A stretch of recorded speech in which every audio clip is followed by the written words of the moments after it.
இன்று ஓட்டு போடு நாளை உரிமையை கேளு. புட்டுக்கிள்ளையோட்டு நாட்டுக்கு தான் ஓட்டு. ஒன்றுபடுவோம் ஓட்டு போடுவோம். ஓட்டு போட நாங்க ரெடி. நீங்க ரெடியா? வாக்களிப்போம் பலம் பெறுவோம். உங்கள் எதிர்காலம் உங்கள் கையில்.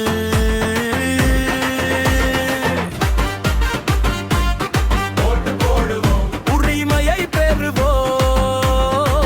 ஓட்டு போடுவது நம் கடமை. அதன் மூலம் பெறுவோம் நம் உரிமை. தேர்தல் நாள் ஏப்ரல் 23. எனது இந்தியா எனது வாக்கு.